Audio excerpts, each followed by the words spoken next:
Yan, pag ganyan may feel. Ngayon po medyo konti na lang. Pero nung last week, masakit. Kaya nga sabi ko sa inyo, yung ganito, wala pa kayo dapat ipagkalala.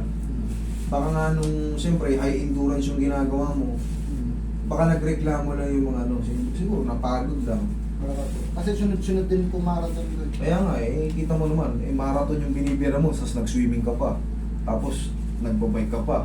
Talagang puro high endurance. Napagod na siguro to sir, konting lambing lang. Relax lang. Relax lang.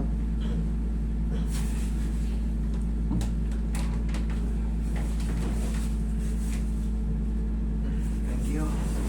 Magic pa oh. Alog-alog lang ito ng konti eh. Halatang napalaban si sir sa mga kainitan mo.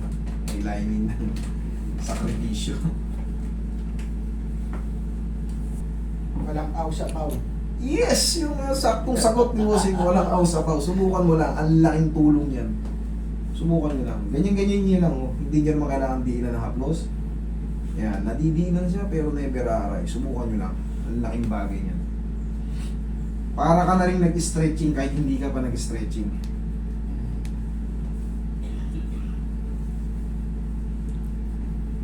Tsaka, ang ganda ng tuhod mo rito. Wala akong nakakapangyaw. Wala naman po. Wala. Kasi po dito, parang wala akong nakakapa. Dito parang may matulis na. Ito, hindi part ng buto to eh. Malamang, siyempre, tsaka pagka yan, ginanyan ko, kunyari, pag Hindi po ba dislocate, naipitan ng ugat? yun ang ano natin.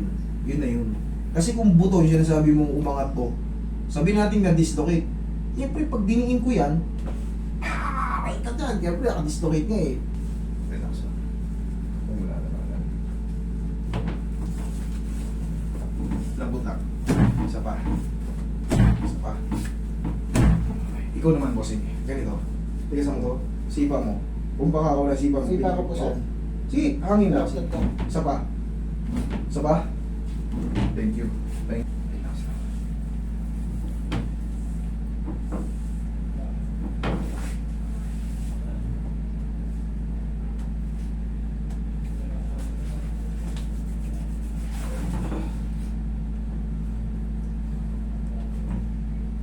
Sakit?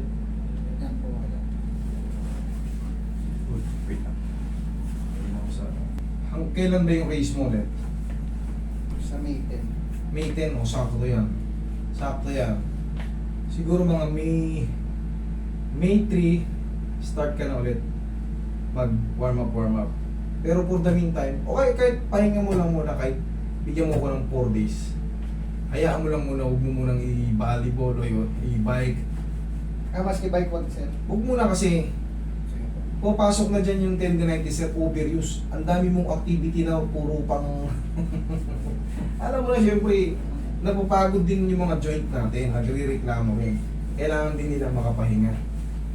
Ayan, ano na eh. Na-adjust na ng maayos eh.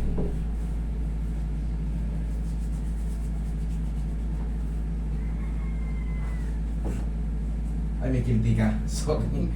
Dito na lang.